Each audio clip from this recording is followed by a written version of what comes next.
Well, first and foremost, extremely grateful. 12,000 fans for a Division II team is amazing. Just shows you how great our fan base is. Very, very appreciative of them. I was worried about the after Christmas, 5 days off, all those little things, and then True sick held him out. Donovan thigh contusion held him out. Hopefully they'll both be back for practice tomorrow. But it was a good opportunity for guys who haven't gotten minutes to go play. Braden took advantage of it. Obviously, getting Mash back in the fold was great. I didn't anticipate playing him 26 minutes, but with Donovan out, he was kind of that backup point for a little bit of it. So pulled away in the first half there, built that lead, and held on to it, so it was great. 12-1, obviously very, very good non-conference. Now we got some great opportunities in front of us. How do you assess Mash's return in terms of how everyone else responded to him, as much as how he kind of had to shake off some rust? Yeah, I mean, I didn't think he'd make a lot of shots, right? I wanted to play him about 15 to 20 minutes, but when Donovan went through shoot around and wasn't 100%, we held him out, so that gave Mash the opportunity to play a little bit more. What I told the team was this. There's a couple of things about our team. We only have 3 returners from last year. That's not making excuses about our team. I think we could be really, really good. But we've had so many injuries, different teams, different lineups, all those things. We got to embrace these opportunities that when we play together that we're getting to know each other a little bit in their games a little bit. And so that we're just continuing to build this chemistry part of it. So every opportunity you can to huddle and to pick each other up, or guy falls on the ground, you're going to pick him up, or at halftime, like now that Mash is back and hopefully we get healthy, that's going to grow organically amongst the team. And I don't know if we've had that just yet because of all the guys in and out. But I thought he looked good. I didn't think he was taking bad shots by any means. I just thought he was a little bit fatigued and was going to miss some. I wanted to play him a little less and really have 3 great practices, but looking back on it, I think it was valuable for him to play in there and to get those game reps. Coach, try to put yourself in the shoes of another coach who might be scouting you, where they probably know Mash, they know House from last year, but they don't really know what this entire team looks like together because you haven't played a single game yet. How hard is that for an opposing coach to prepare for you guys when they haven't seen the whole package yet? Well, I think everybody holds a couple things in their back pocket in the non-conference, for the most part. I think for us, with so many of elements, and every team deals with them, but Nelly getting here late, Mash and House missing a lot of time, Isaac missing a lot of time, Donovan out. It's been hard to really see how good we can truly be. I worked on some zone today. I haven't played much of that. That was good to look at. Mustafa played the 5. I hadn't done that much. That was good to look at. Braden played the 2. So we have not had many practices where we've had everybody. So it's been hard to truly, truly gauge what it is we got. But that's also very normal. Going into Colorado State, phenomenal team, consistent program, consistent winner. So we've got to work ahead of us for the next 3 days. Nelly, and I'd ask Mash something similar. I mean, if you want to bookend the 2 non-conference, the start and the end, Nelly had just been here about a week when you guys started the season. And from where he was then to basically his double-double was done by halftime. He had 4 steals, and he ends up with 13 points and 16 rebounds. And like I said, most of that's in the first half. The way he looked in that first half tonight, drawing 7 fouls, compared to where he started, is even farther along in some ways than you thought, maybe? No, I mean, that's what I thought we'd get. Now, he looks like Shaquille O'Neal at the foul line. He's got to get better there. I thought he played great except for the free throws. He even missed some rebounds. I told him, be selfish with rebounds. We need that, what we had with Mo, where we can kind of calm the game down, throw it in there a little bit, draw fouls, like you said. We have to have that. And I thought he was really, really comfortable down there. Defensively, I mean, he's getting 4 or 5 steals in games. Bigs don't normally do that. I think we thought we got a good one in him. It was unfortunate that he didn't get here till late, but he's really moving in the right direction for sure.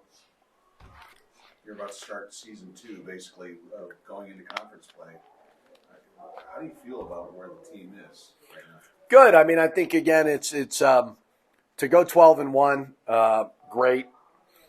especially with all the injuries that we've dealt with, and just so much uncertainty with the roster every day, day in and day out. We haven't had a lot of time to work together. But we know now competition is really, really going to pick up. And I hope we're ready for it. I hope they're eager for that challenge. We need, as I said before, we have 3 returners from last year's team. Those 3 need to be the voices. They need to be the guys in the locker room that know they've been there before and continue to build this chemistry. So, I hate to think this way, but when we lost to St. Mary's, I told our staff we got to run the table this non-conference. Looking back at the schedule and everything, if you're sitting at top 40 in the net, top 40 in Ken Palm, I think you've done your job. But now, obviously, it gets real. We've asked you this before about Isaac Mushilo, but you guys were up 20-19 with 7:40 to go in the first half, and that's when he checked in. You guys ended in 23-4. Yeah, plus 17, whatever that was. Yep. And he didn't do everything, obviously, but he seemed to settle a lot of it down. He had some rebounds, some steals. Yeah, it's just amazing. He does that. He's like a plus-minus king, and he had 4 rebounds. He's always kind of around the ball. He's one of those guys who just kind of gets it done. So that stretch there, he always seems to be in there when we're going on runs. At New Mexico State was another one. So I don't know what it is that he does, but he's always around a loose ball. He's always around an extra possession right there. So, and we kind of saw that on film. He was kind of that guy that kind of makes things happen. Well, one about them. Obviously, they're a Division II team. It is what it is when you guys play a Division II team. It's not can't really win, right? Even if they had played you close, people would jump on you if you beat them like you did tonight. People don't give you much credit, but it's a pretty good team. They're off to a good start, and they jumped on you pretty early. What can you say about how they kind of came out and they didn't back down early, that's for sure. Yeah, they were 8-2 coming into this game. I was talking to Coach before. He's building something really good. They've got good talent. They've got some good players. So I approached this game very, very similar to everything else. I thought that this team had put up a lot of points. They had several games of over 100 points. So we thought they'd have some good firepower. They also had some good size. Their bigs were tall. So I thought we'd get their best shot. Anytime you play these teams, I know fans don't love Division IIs. It's a part of the economics of this whole thing.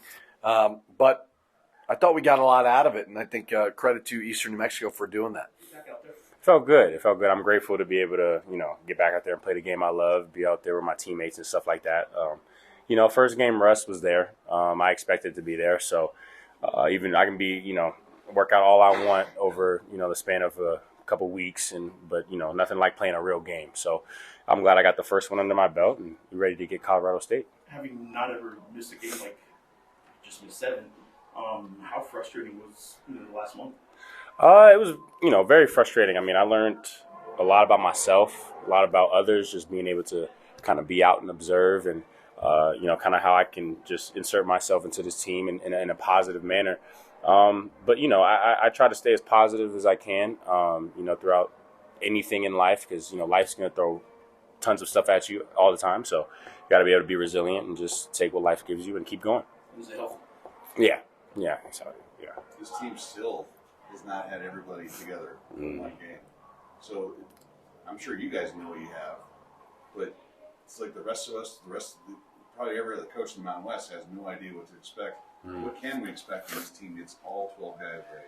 Man, it's going to be special. We got to continue to, obviously we know the conference games are a whole different season than non-conference. So it's like we're preparing for a new season. So we got to build chemistry and continue to, pick each other up, pick guys up. So, but this team's going to be dangerous when we have everybody together, man. If we just stay locked in, stay humble about it, and, go about our work the right way. Jamal, with that in mind, your thoughts on Colorado State? Terrific team. I've seen them, every year I've been here, and they've been a tough matchup to scout, tough matchup to defend. But we're up for it. We're up for that. And, they have a great player in Isaiah Stevens, who I'm excited to play against. You know what I'm saying? So I know House is excited to play against too. So it's going to be a good game. It's going to be a fun game. Very fun. You had 9 point attempts tonight.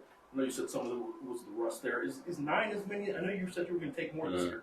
Is 9 a number you think that we should expect you to shoot from the ground yard? They were kind of playing like they were just letting us shoot.